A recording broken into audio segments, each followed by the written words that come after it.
Европската унија усвоила нова регулатива за справување со отпадот, а Македонија се пријавува да помогне. Земјава сега е во друштво на 23 други земји, кои ја информирале Унијата дека сакаат да прифатат отпадни материјали, објави медиумот Дојче Веле. Од регионот заинтересирани за увоз се уште и Србија и Босна и Херцеговина. И тие исто така не се дел од Организацијата за економска соработка и развој. Сега на потека е Европската комисија, која ќе одлучува дали земјата има капацитет да управува со ваквиот тип на отпад, на еколошки здрав начин. Извозот на неопасен отпад, познат како отпад од зелена листа, генерално ќе биде забранет во земјите кои не се членки на ОЕЦД.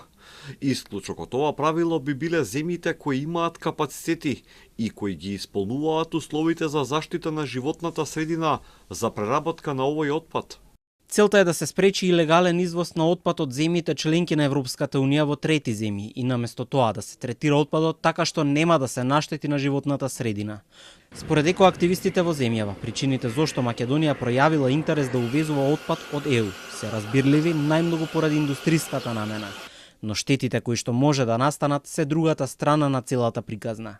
ЕУ директивата ќе не покрие, да кажеме дека можеби и веројатно сето тоа ќе биде навистина неопасен отпад, но никаде не се спомнува те листите каде што ние увезуваме опасен отпад од земји кои што не се членки на ЕУ и на оваа ОЦД организација. Така што прашањево е добро да се потегне во рамките на целокупната контрола на увозот на отпад. Да, потребен е за одредени индустријски капацитети, но каква контрола ќе има? Предпоставувам дека повеќето одговорни компании навистина вршат реална контрола и реално ракување, вистинско нели ракување со отпадот, да немаме негативни последици, но тоа е многу тешко регулирано од државата.